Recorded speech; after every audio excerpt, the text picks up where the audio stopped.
In this video, we will show you how to back up Windows 11.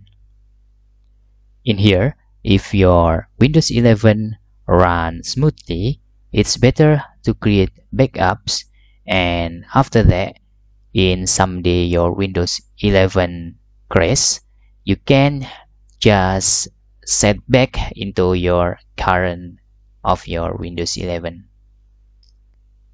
Okay, to create backup on Windows 11, it's very easy.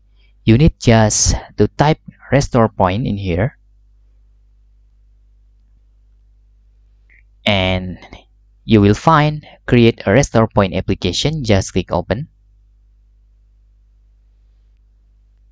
In here, to be careful, you need to select your Windows systems.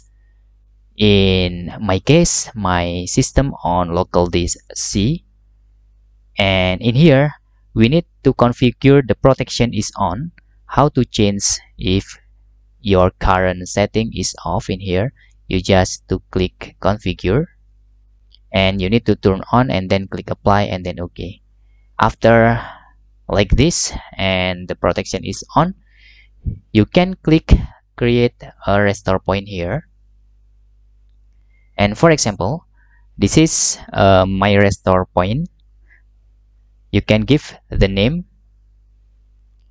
for example, with date, or if your name you like, my restore in 11, like this. Okay, you can just click create.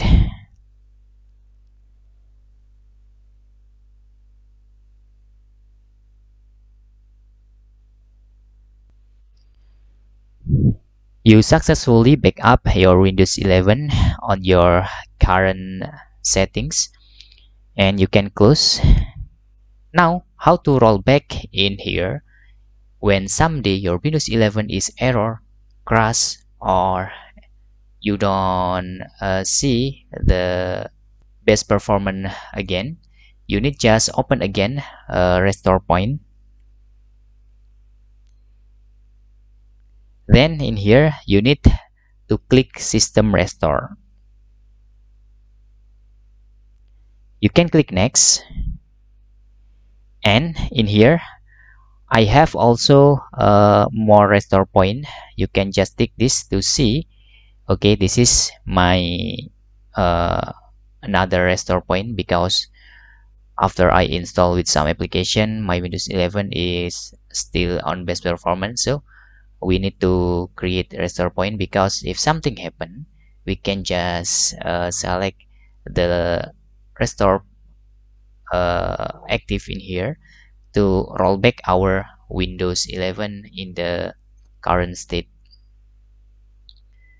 Okay, in here you will have the description and date and time when you create the restore point, and to back up or to restore, you need just select one of the list and then click next, and you can click finish. Then your Windows 11 will restore into your current when you create the restore point. Hope this video helpful for you.